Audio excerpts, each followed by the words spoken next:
UPSC के PYQ की series में हम लोगों ने 2017 का पॉलिटी का पेपर कंप्लीट कर लिया है। आज हम लोग 2018 का पॉलिटी का पेपर देखेंगे।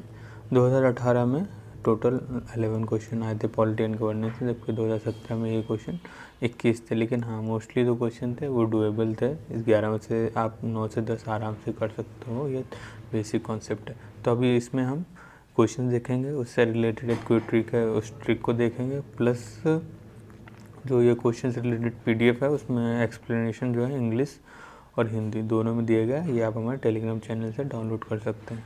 तो पहला क्वेश्चन ये है कि लोकसभा के बारे में पूछा गया। लोकसभा जो पहली थी उसमें जो सिंगल लार्जेस्ट पार्टी लिखा है वो स्वतंत्रता पार्टी के बारे में लिखा है। तो ये गलत है, क्योंकि पहली जो सिंगल लार्जेस्ट पार्टी थी वो कम्युनिस्ट पार्टी ऑफ इंडिया थी, और जो सबसे लार्जेस्ट अपोजिशन पार्टी जो कम्युनिस्ट पार्टी ऑफ इंडिया थी वो केवल 12 सीटें ही जीत पाई थी, जबकि जो लार्जेस्ट पार्टी कांग्रेस थी उसने 364 सीटें जीती थी। तो पहला स्टेटमेंट गलत है। लेकिन सबसे ज़्यादा इम्पोर्टेंट की बात यह है, ये ऑप्शन नंबर तीसरा, क्योंकि इस ईयर में चुनाव होने वाले थे, चुनाव का लास्ट टाइम था, तो उस समय लीडर ऑफ अपोजिशन के बारे में बहुत ज़्यादा डिबेट में था, बहुत ज़्यादा न्यूज़ में चल रहा था, और इसमें ये बोला जा रहा था कि जो भी लीडर ऑफ अपोजिशन होगा वो मिनिमम 10% सीट होंगी, तभी उसको लीडर ऑफ अपोजिशन या फिर जो विपक्षी दल की मान्यता मिलेगी, अदरवाइज़ नहीं मिलेगी। तो इसमें देखिए, इसमें 75 मेंबर लिखा है, जबकि 10% के हिसाब से देखा जाए तो नियरली 55 के आसपास में बनता है। तो इस तरीके से तीसरा गलत है। तो हम तीसरे को ही एलिमिनेट कर लेते हैं, ये जो कि करंट अफेयर्स का टॉपिक था, तीसरे को एलिमिनेट करते ही हमारा आंसर जो आएगा बी आ जाएगा। तो इस तरीके से पता चलता है कि करंट अफेयर्स कितने इंपॉर्टेंट है, क्योंकि नॉलेज के बेसिस में ये पहला वाला ऑप्शन की पहले स्वतंत्रता पार्टी थी कि नहीं थी ये शायद ही पता, क्योंकि लक्ष्मीकांत में मेंशन नहीं है, जो कि हम लोग बहुत ज़्यादा पढ़ते हैं। और जो दूसरा ऑप्शन है कि फर्स्ट टाइम रिकॉग्नाइज्ड, हाँ ये लक्ष्मीकांत में मेंशन है, 1969 में रिकॉग्नाइज किया था, उसके बाद में एक एक्ट लेके आया गया था, और उस एक्ट के तहत जो अपोजिशन पार्टी का जो लीडर होता है, जिसको विपक्ष का नेता भी बोलते हैं, उसको बहुत सारे संवैधानिक और वैधानिक अधिकार दिए गए थे। तो इस तरीके से इसका जो सिर्फ और सिर्फ ऑप्शन नंबर 2 सही है। इस क्वेश्चन में जो ट्रिक ये है, जो हमने इकोनॉमिक्स के पेपर में भी आपको एक्सप्लेन की है, यदि इस टाइप के 3 स्टेटमेंट आ जाते हैं, पूरे के पूरे स्टेटमेंट, तो ये वाला जो ऑप्शन होता है ये कभी सही नहीं होता, ये ऑप्शन गलत ही होना है। तो हमको सिर्फ और सिर्फ ये 3 के बारे में देखना पड़ेगा। तो ये ट्रिक को ध्यान रखना, ये बहुत ज़्यादा जगह पे लगती है। तो इसे मतलब आपको 4 ऑप्शन में सोचने का जो कन्फ्यूज़न है वो कम हो जाता है, सिर्फ 3 ऑप्शन में सोचना पड़ता है। इससे हमारे क्या होता है कि प्रोबेबिलिटी जो होती है वो थोड़ा बढ़ जाती है क्वेश्चन सही होने की। फिर क्वेश्चन नंबर 2 देखते हैं। क्वेश्चन नंबर 2 जो है 9th शेड्यूल के बारे में। 9th शेड्यूल बहुत इंपॉर्टेंट है, ये मेंस में भी क्वेश्चन पूछ चुके हैं, प्रीलिम्स में भी पूछा गया है। तो पार्लियामेंट जो है कोई भी पर्टिकुलर लॉ को 9th शेड्यूल में ला सकता है, हाँ, क्योंकि जब देश स्वतंत्र हुआ था तो उसमें लैंड रिफॉर्म चल रहे थे। लैंड रिफॉर्म के तहत जो जमींदारी सिस्टम है उसको एबोलिश किया जा रहा था, हदबंदी का कॉन्सेप्ट लेके आया गया था कि एक लिमिट से ज़्यादा किसी का उसमें लैंड ना हो। तो इस तरीके से जो लॉ रिफॉर्म संबंधी लॉ थे, लैंड रिफॉर्म संबंधी लॉ थे, उसका कॉन्फ्लिक्ट हो गया राइट ऑफ प्रॉपर्टी से, ठीक है, जो कि आर्टिकल 31 में था। तो इस कॉन्फ्लिक्ट को दूर करने के लिए ही 9th शेड्यूल लेके आया गया, ताकि जो भी एक्ट 9th शेड्यूल में डाला जाएगा उसको उसको चैलेंज नहीं किया जा सकता था कि वो फंडामेंटल राइट्स का अवहेलना कर रहे हैं आर्टिकल 13 और 32 के तहत। तो ये है 9th शेड्यूल का बैकग्राउंड, और पार्लियामेंट किसी भी लॉ को 9th शेड्यूल में डाल सकता है।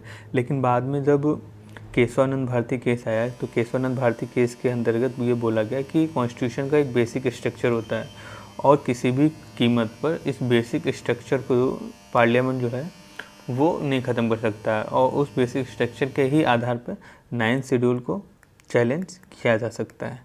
तो ये जो लिखा है ना, validity of law placed in 9th schedule can not be examined, तो ऐसा नहीं है। केशवानंद भारती केस के अंतर्गत इसको बोल दिया गया किया जा सकता है, तो इसका आंसर सिर्फ सही होगा। इस क्वेश्चन में ट्रिक ये है कि इसका भी एक ऑप्शन हम आराम से एलिमिनेट कर सकते हैं। इसका ऑप्शन नंबर 2, यहाँ पे ये ध्यान से देखा जाए कि एनी कोर्ट और नो जजमेंट, मतलब कुछ ज़्यादा एक्सट्रीम नहीं लग रहा है, या कहीं कुछ क्लेम चैलेंज नहीं किया जा सकता। तो एक तरीके का कोई भी कानून बना लो, बोल दो कि हम लोगों को जब चाहेंगे उठा कर जेल में डाल देंगे, और उसको 9th शेड्यूल में डाल दो, और फिर उसके बाद में कोई कोर्ट उसको चेक ही नहीं कर पाएगा। तो एक तरीके का ये हमारे डेमोक्रेटिक सिस्टम के खिलाफ जा रहा है, और डेमोक्रेसी का जो आधार होता है वही होता है अकाउंटेबिलिटी। अकाउंटेबिलिटी कैसे मैनेज होगा, डेमोक्रेसी ये उस चीज़ को चैलेंज नहीं किया जा रहा है जो कॉन्स्टिट्यूशनल नहीं है, तो फिर इस आधार पर भी एक बेसिक कॉमन सेंस लगाकर हम दूसरा ऑप्शन को एलिमिनेट कर सकते थे। बाकी जहाँ पे भी इतना एक्सट्रीम वर्ड हो, एनी, नो, बिल्कुल एक्सट्रीम वर्ड्स हैं, तो इसको हम लोग गलत मान सकते हैं। क्वेश्चन नंबर 3, इसका एक्सप्लेनेशन यहाँ इंग्लिश हिंदी दोनों में मेंशन है, PDF हमारे टेलीग्राम चैनल पे। क्वेश्चन नंबर 3 है कि बिल्कुल ईजी था ये, तो एक कमेटी के बारे में पूछा गया है कि वो कमेटी कौन है जो इसके पास में रूल्स, सब रूल्स, बाई लॉ, इसमें कुछ एक्सप्लेन करने वाला नहीं है, इसको तो आप पढ़ सकते हो। कमेटी ऑन सबऑर्डिनेट लेजिस्लेचर, हाँ बस इससे ये याद रखना है जो कॉन्स्टिट्यूशनल कमेटीज़ हैं, पार्लियामेंट्री कमेटी तो कॉन्स्टिट्यूशनल कमेटी, वो बहुत ज़्यादा इंपॉर्टेंट है, हर साल एक क्वेश्चन आ ही जाता है, तो ये चीज़ याद रखना है, ध्यान देना है। मनी बिल के बारे में पूछा गया, मनी बिल का कॉन्सेप्ट और ट्रिक दोनों की बात करेंगे। मनी बिल में क्या है कि जो आर्टिकल 110 के अंदर चीज़ें लिखी हैं उसके आधार पर किसी चीज़ को मनी बिल बोल लेते हैं, ठीक है। और मनी बिल में क्या होगा कि 3 से 4 चीज़ें दी गई हैं, उसमें से कोई भी एक चीज़ हो या फिर सारी चीज़ें हो, तो उसके बेसिस पे हम उसको मनी बिल बोल सकते हैं। जैसे कि कोई भी टैक्स को लगाया जा रहा है, या फिर टैक्स से छूट दी जा रही है, या फिर उसमें कोई चेंजेस किए जा रहे हैं, तो मनी बिल के आधार में आ जाएगा।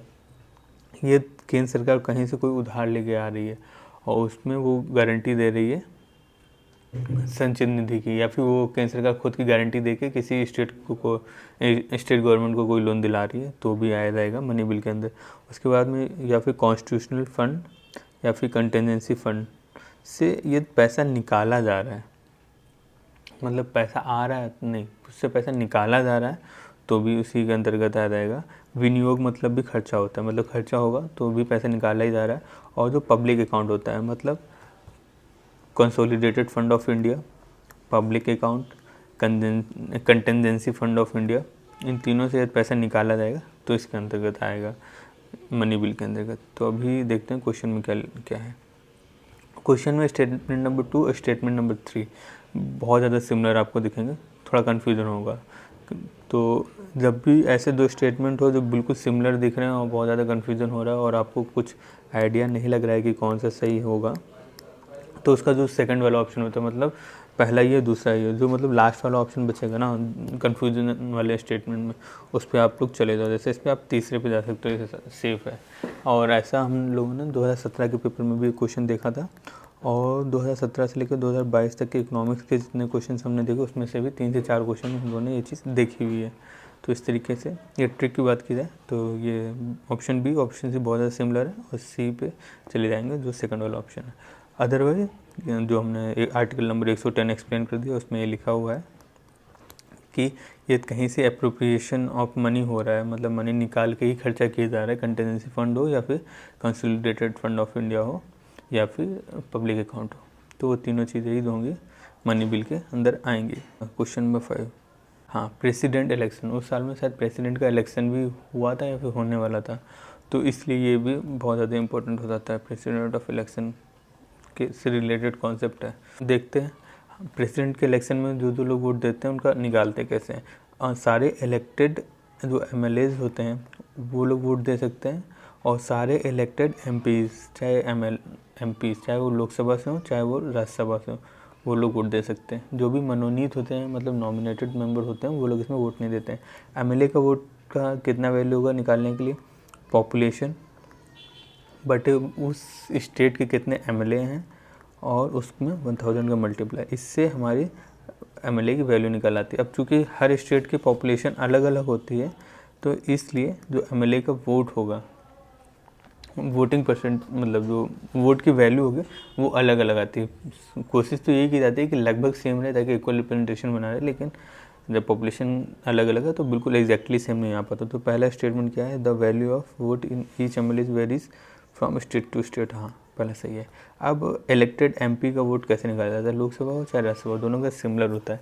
तो इसमें जितने भी MLAs हैं सारे MLA के वोट को जोड़ा जाता है divided by total MPs, Lok Sabha और राज्यसभा के इलेक्टेड MPs, तो इसको डिवाइड करके सारे MPs का वैल्यू निकाल लिया जाता है। तो इस तरीके से सारे MPs का जो वैल्यू होता है सेम निकल आता है, लेकिन सारे MLAs का वोट का वैल्यू जो होता है अलग अलग होता है। तो दूसरा ऑप्शन क्या है, the value of vote M P Lok Sabha is more than, नहीं, मोर देन नहीं होता है, इक्वल होता है। तो इसलिए ऑप्शन 2 गलत, गलत, पहला सही।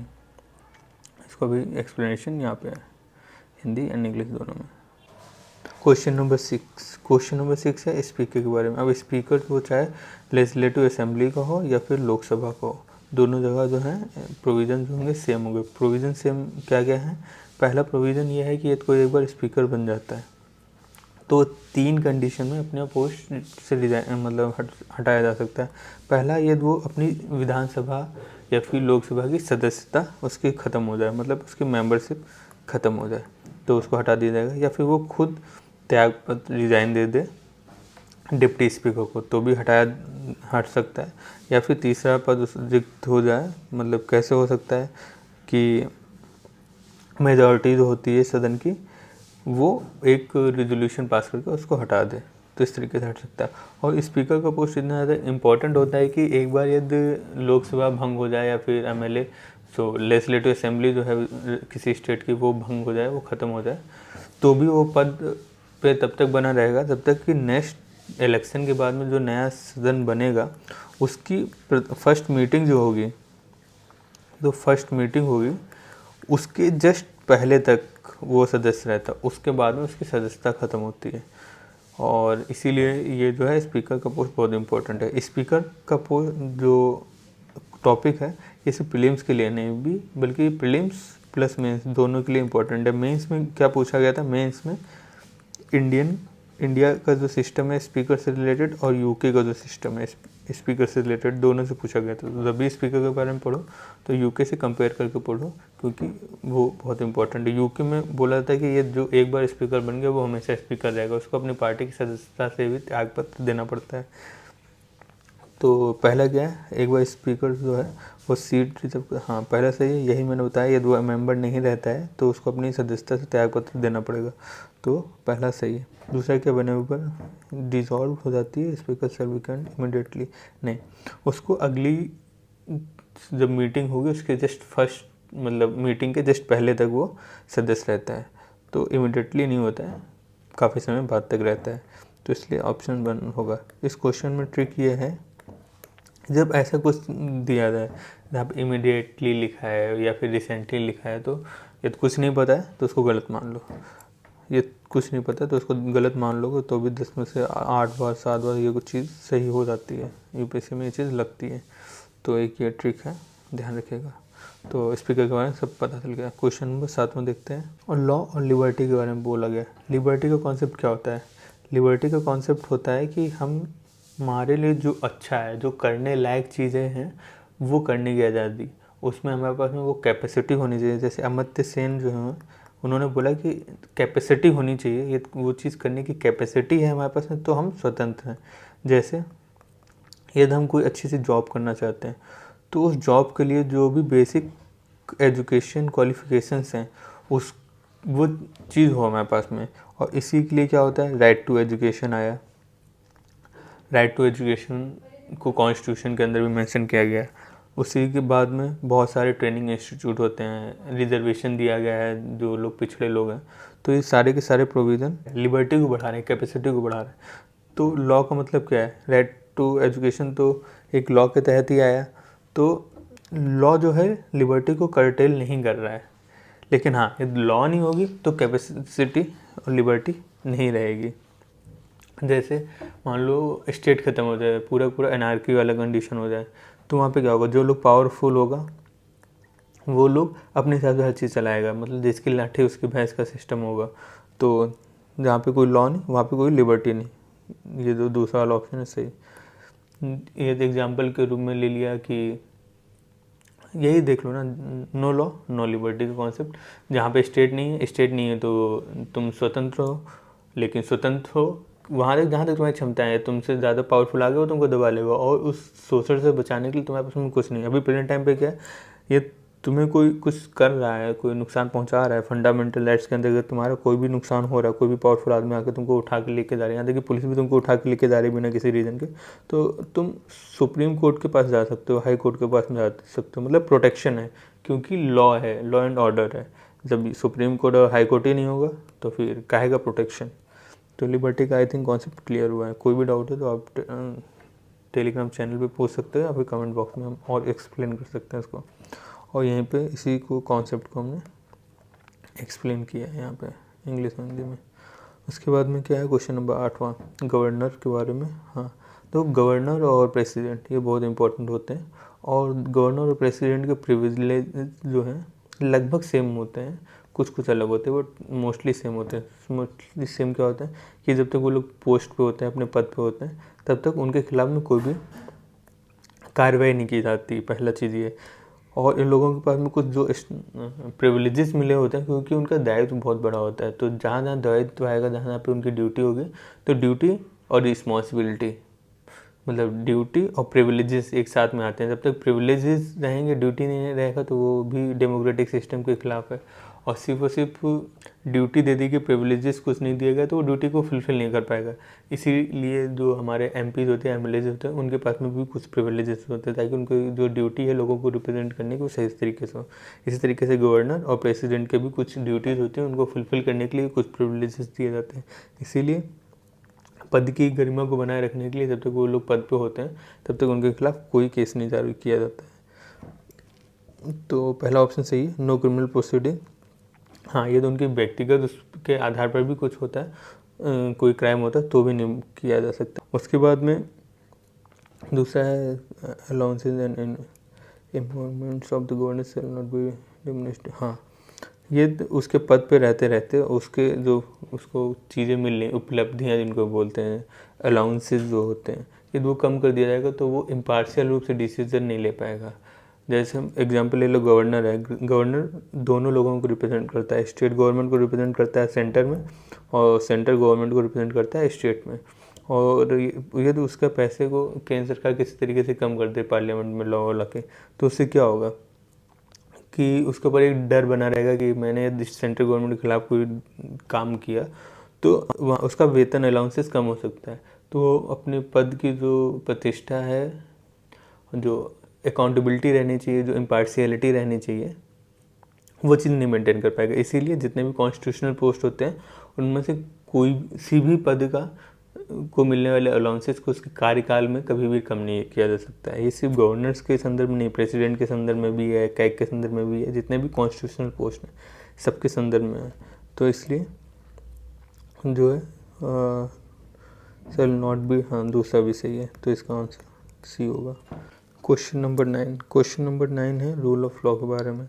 इसका भी एक ट्रिक बताते हैं। इसका ट्रिक ये है कि इस टाइप से 1-2 वर्ड्स का, मतलब पूरा स्टेटमेंट नहीं, ऐसे चीज़ें लिखी हुई हैं, और ये 3 से ज़्यादा लिखी हुई हैं, 3 नहीं, मतलब 4, 5, 6, 7, 8 लिखी हुई, जितनी भी चीज़ें लिखी हुई, तो उसमें जो ऑल ऑप्शन होता है उसको भी हमेशा हटा दो। उसमें से मतलब कम से कम 1 या 2 चीज़ें गलत होंगी। तो ये एक ट्रिक है। मतलब अब आपको 4 में से नहीं, सिर्फ 3 में से ही सोचना है कि कौन सा सही है, तो थोड़ा गलत होने के चांसेस कम हो जाते हैं, सही होने के चांसेस बढ़ जाते हैं। तो रूल ऑफ लॉ क्या होता है कि सभी की पावर्स में कुछ ना कुछ लिमिटेशन होगा। लिमिटेशन का क्या होगा, लॉ का लिमिटेशन होगा। इंडिया के संदर्भ में कॉन्स्टिट्यूशन का कुछ सीमाएं निर्धारित करती है हर इंस्टीट्यूशन की। जैसे जो जुडिशरी है वो लेजिस्लेटिव के मामले में हस्तक्षेप नहीं करेगा, एग्जीक्यूटिव जुडिशरी के मामले में हस्तक्षेप नहीं करेगा। इसके संदर्भ में आर्टिकल 50 को भी आप रख सकते हो। तो लिमिटेशन ऑफ पावर होता है। इक्वलिटी बिफोर लॉ होता है। हाँ, ये पीएम ने भी कोई क्राइम किया तो भी वो उसी कानून के तहत सज़ा पाएगा जो एक साधारण आदमी ने क्राइम किया। तो मतलब लॉ इज़ द सुप्रीम, सबसे बड़ा लॉ होता है।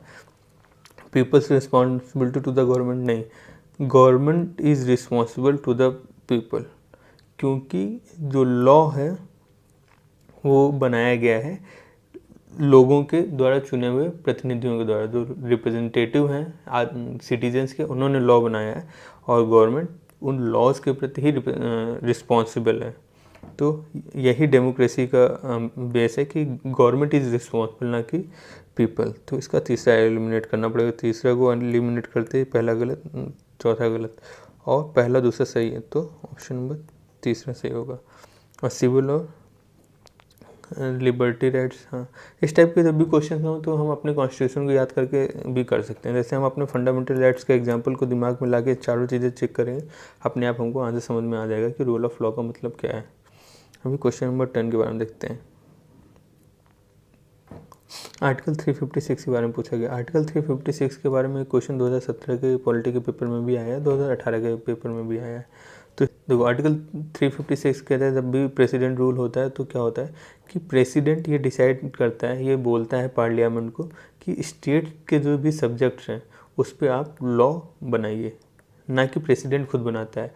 और मतलब दो काम होते हैं ना, एक लेजिस्लेटिव का काम होता है, लेजिस्लेटिव का काम पार्लियामेंट को दे देता है प्रेसिडेंट, और एग्जीक्यूटिव का काम वो खुद करता है। लेकिन खुद कैसे करता है, गवर्नर के को बोलता है कि ये आप करो, गवर्नर को सलाह देने के लिए जो प्रेसिडेंट के सेक्रेटरी होते हैं वो सलाह देते हैं, या फिर प्रेसिडेंट कुछ और लोगों को अपॉइंट करता है गवर्नर को सलाह देने के लिए, और वो गवर्नर जो होता है वो एग्जीक्यूटिव काम करता है। तो ये है 356 के तहत प्रोविज़न। क्या क्या 356 है, दो काम लेजिस्लेटिव काम पार्लियामेंट करेगी, ये प्रेसिडेंट ने बोला हुआ है, प्रेसिडेंट बोलता है, और एग्जीक्यूटिव का काम गवर्नर करेगा, लेकिन गवर्नर खुद से नहीं करेगा, उसके सपोर्ट के लिए प्रेसिडेंट के जो सेक्रेटरी होंगे वो करेंगे, और बाकी हो सकता है कि कुछ और मेंबर्स को प्रेसिडेंट अपॉइंट कर दे गवर्नर को सजेशन के लिए। तो ये होता है आर्टिकल 356 के अंदर का प्रोविज़न। तो इसका ऑप्शन नंबर बी देखो, the power of legislative shall be exercised और under the authority of the parliament. हाँ, पार्लियामेंट ही करता है, प्रेसिडेंट के कहने पर करता है, ये आर्टिकल 356 के अंदर एक्सप्लेन है। और आज का last question, right to privacy. ये क्वेश्चन तो बहुत ईजी था। यहाँ पे देखो राइट टू लाइफ लिखा हुआ है और personal liberty. Right to life किसके अंदर, आर्टिकल 21। राइट टू लाइफ का जो बहुत ब्रॉडेस्ट डेफिनेशन है वो भी 21 के तहत है। बाकी ये उस टाइम के करंट अफेयर्स का क्वेश्चन है, क्योंकि उस समय पुट्टा स्वामी केस आया था, और उस पुट्टा स्वामी केस में ही बोला गया था कि जो राइट टू प्राइवेसी है it is an integral part of right to life. और राइट टू लाइफ कौन सा, आर्टिकल 21 के तहत, जो कि पार्ट 3 फंडामेंटल राइट के तहत है। तो इस तरीके से 2018 के पॉलिटी के क्वेश्चंस कंप्लीट होते हैं, और इसके बाद में हम लोग 2019 के